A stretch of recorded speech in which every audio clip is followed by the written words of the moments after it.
ubos. Pati ang bakang pinagbilhan. Okay lang yan, dyan yung nakakakuha eh. Sige, tanggalin mo na. Sumabit pa nga. Ay, ang laki niyan. Ang laki na, no? Sa baba. Hey mga katunying, magandang araw sa ating lahat at welcome back sa ating YouTube channel. At kung ngayon ka lang napadpad sa aking channel ay inaanyayahan kitang mag-subscribe at i-click ang notification bell para ma-update ka pa sa mga susunod nating mga videos. At ngayong araw nga pala mga katunying ay nandito na naman tayo sa ilog para sa ating panibagong fishing adventure dito sa Taiwan. At kasama pala natin yan si Katropa TV at medyo tinanghali na nga kami dahil late na kaming nagising. At kasama rin na dito sa Taiwan mga katunying kaya mainit na ang panahon kaya huwag na nating patagalin pa. Tara na at hanap na tayo ng mahahagisan baka sakaling makachamba na naman tayo. Let's G! At sa oras nga pala nito mga katunying ay binasa ko yung lambat. Ganun kasi yung pamahiin nila dun sa amin sa Pangasinan dati na bago ka mangingisda ay basahin mo muna yung gagawin yung panghuli ng isda para daw swerte. Hindi ko alam kung totoo pero hindi naman masama kung susubukan natin. Alam niyo naman yung mga lolo't lola natin pagdating sa mga pamahiin. Ito na nga't hindi ko na makuha yung tamang pag-ayos ng lambat kasi kapag kamali yung pagkakahawak ko mga katunying kadalasan ay sumasabit at kung di naman sumasabit ay nabubuhol-buhol sila. Kaya kailangan ko talagang ayusin ng maayos. Kaya nung maiayos ko na nga at makuha ko na yung tamang ayos niya, ay ito na't hinahanda ko na mga katunying para mahagis na natin. Hindi ko din alam sa sarili ko mga katunying bakit sa balikat ko nilalagay yung ibang parte ng lambat.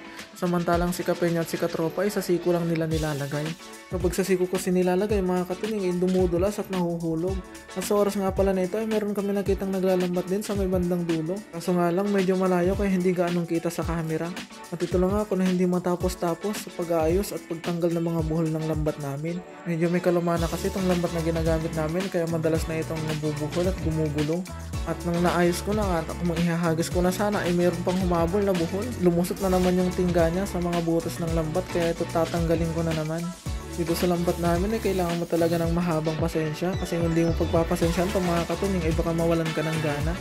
Kaya nung naayos na nga at pwede nang ihagis, umabante na ako, nagtitingin na ako ng pwede kong hagisan. Kaya sabi ni Katropa ay pakiramdaman ko daw at kung saan yung natitipuhan ko, din yung hagisan ko. Kaya ito ako at naghahanap ng pwede kong hagisan at sana ay makarami mga katunying. Kaya nung nakaramdam ako mga katunying, agad ko ng hinagis at sa kasamang talampakan ay sumabit yung lambat sa kamay ko mga katunying. Ayaw pang matanggal, hinihila ako ng agos. Sabi ni Katropa ay tanggalin mo, tanggalin mo. Kaya nung natanggal ko mga katunying, agad-agad ko ng hinila. At akala ko kasi wala nang huli mga katunying. At habang hinihila ko ay nakikipaghilaan din sa akin yung lambat gawa ng malakas ang agos. At saka maraming bato na sumasabit mga katunying kaya kailangan nating sundan. Kailangan kasing tanggalin yung mga bato na sumasabit para hindi mapunit yung lambat natin. Sa punto nga na iyan ay muntik pa akong maligo ng wala sa oras dahil madulas ang mga bato sa ilalim ng tubig tsaka tinutulak ako ng agos. At habang hinihila ko nga yung lambat mga katunying ay tinanong ako ni Katropa kung ano daw ang nararamdaman ko. At ang sabi ko naman ay wala na akong nararamdaman dahil natanggap ko naman na pinagpalit niya na ako. Oops, hugot na naman si Tunying. At ayun na nga, balik na tayo sa ating vlog. At pagkaangat ko nga ng lambat mga katunying ay nagulat ako sa sobrang laki ng nakuha kong bato. At kahit na ganun yung hagis ko mga katunying na sumabit sa kamay ko ay meron pa rin naman kaming huling isda at hindi pa rin na zero. At may previous pa na malaking bato. Kaya dahan-dahan ko na itong inilagay sa gilid mga katunying at bawal kasing ibagsak. Dahil kapag yung bato ay may nabagsak ang bato ay mag-uumpugan yung dalawang bato. Ano daw? Kapag kasi yung bato sa loob ng lambat mga katunying ay may nabagsak ang bato, yung nasa pagitan nilang lambat ay pwedeng maputol. At yun ang iniiwasan natin dahil kapag nangyari yan mga katunying ay masisira yung lambat natin at hindi na tayo makakapangisda. At ito na nga mga katunying, inumpisan ko nang tanggalin yung mga nahuli nating isda dahil maghahagis pa tayo. Meron naghabilin kasi sa amin mga katunying na hihingi daw ng kanilang pang-ulam. Kaya kailangan nating dagdagan yung huli natin ngayon para mabigyan natin sila at katulad natin na makatipid din sila sa kanilang pang-ulam. Dito kasi sa abroad mga katunying ay wala din lang naman ibang magtutulon kundi kami-kami lang din na magkababayan. At sa pagtatanggal ko nga ng isda sa lambat mga katunying ay meron na naman tayo na huling mangjani. At ang mangjani nga pala mga katunying o janitor fish ay hindi namin pinapakawalan muli sa tubig. Itinatapon na namin ito sa lupa. At syempre ang ating pang finale mga katunying ay yung mahiwagang bato ni Darna. Kapag hinagis mo nga naman to kay Darna, sabay sabing Ate Narda nga ay talagang magtatampo nga naman ang kanyang panga. At habang tinatanggal ko nga yung mga natitira pang malilit na bato ay napatingin ako dahil may nagtatalunan na isda. At sabi ni katropa dyan ay nagpapahiwatig na daw yung mga isda na hagisan ko na sila. Kaya dali-dali ko nang tinanggal yung mga malilit pa na bato para wala nang sagabal. At nang matanggal ko na nga lahat ng kailangan tanggalin ay ayusin ko na din yung lambat mga katunying para makahagis po tayo ng isa.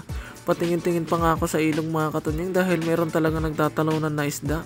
At sana mamaya sa susunod na paghagis natin ay mahuli natin sila para madagdagan yung huli natin ngayong araw. At sa punto nga pala na ito mga katunyang, ito na yung pangalawang hagis ko. Nagmamadali nga pala ako dyan mga katunyang, binibilisan ko, hindi joke lang. Na-adjust ko lang talagang speed niya. Binibilis na natin ng konti mga katunying para hindi kayo mainit sa panonood. At sa punto nga pala na ito mga katunying, binibilang ko yung kung ilang hibla yung lambat, hindi joke lang. Inayos ko lang talaga, tansyahan lang talaga kung gaano kalakit, kung gaano karami yung hahawakan ko. Pinahati-hati ko kasi mga katunying, isa sa balikat, sa kanan, tapos sa kaliwang kamay. Pero kung mga kasamahan ko ang naghagis ng lambat mga katunying ay yung nasa balikat ko ay nasa siko lang nila. Hindi ko alam kung paano nila ginagawa yun ng hindi nahuhulog. Kasi kapag ako yung gumagawa ng mga katunying, kapag nilalagay ko lang sa siko ay talagang dumudulas. At ayun na nga, hinagis ko na, hagis pang kalawakan yung mga katunying. Sabi nga ni katropa ay 10 meters above sea level. At munting pa ako madulas yan mga katunying at hinihila-hila ko ng lambat dahil sa bilis ng agos. Kung makita nyo naman mga katunying, talagang maagos ang tubig ngayon. At habang hinihila ko nga ay meron na agad ako nakitang isa. Kaya natuwa na kami ni katropa sa mga oras na yan. Kaso nga lang hindi talaga nawawala mga sabit sa bato mga katunying. Dahil yung tingga ng lambat namin ay sumisiksik sa bato gawa ng malakas na agos. Buti na lang ay nandiyan si katropa to the rescue. At nag-voluntary na nga siya mga katunying na siya na magtatanggal para hindi na daw ako bumalik pa dito sa may harapan. Kasi kapag pumunta ako dito mga katunying ay aangat yung kabilang dulo ng lambat namin at pwedeng makawala yung mga huli naming isda. Sayang mukhang marami pa naman. Kaya kung makikita nyo mga katunying, malakas talaga yung agos. At sa puntong yan, tinatanggal pa ni katropa yung sumabit na tingga sa bato. Kaya nang tuloy niya nang matanggal mga katunying, agad ko na itong hinila pataas para makita na namin kung meron ba talagang huli o wala. At para makita na din kung yung nararamdaman ko ba ay isda o kaya agos lang talaga. At para makita na din kung yung nararamdaman ko ay puppy love lang ba o true love na. Walang ganun. Kaya nung naipon ko na yung lambat at napalit ko na yung nasasakupan niya, ay dahan-dahan ko na itong inangat mga katunying. At nagulat nga ako mga katunying nung inangat ko ay ang dami pa lang niyang huli. At nung pagkatapos kong iangat mga katunying at nakita kong marami, agad ko na itong pununta sa gilid. At hindi pa rin nawawala yung previous natin na bato mga katunying. At ang laki pa nga pala nung isa dyan. Kaya binilisan ko ng paglalakad mga katunying para makarating na agad ako sa gilid dahil medyo may kabigatan dahil sa bato.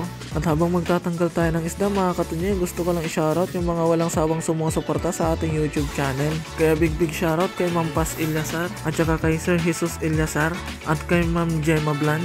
At big shoutout din po kay Hermoso Arat sa anak niya na lagi nanonood ng ating video. Kaya maraming salamat po sa walang sawa niyong suporta. At sana po huwag po kayo magsawang suportahan kami. At lagi po kayong mag-iingat. At gusto ko na i-shoutout syempre ang aking family din sa Pangasinan. Sa aking mga magulang at sa aking mga kapatid. Mag-iingat kayo palagi dyan. At syempre, big shoutout din sa aking girlfriend na walang sawang sumusuporta din sa atin. Mag-iingat ka dyan palagi dahil malayo ka sa akin at malayo ka sa iyong pamilya. At big shoutout din po sa Illumin family dyan sa mga Tarang Pangasinan.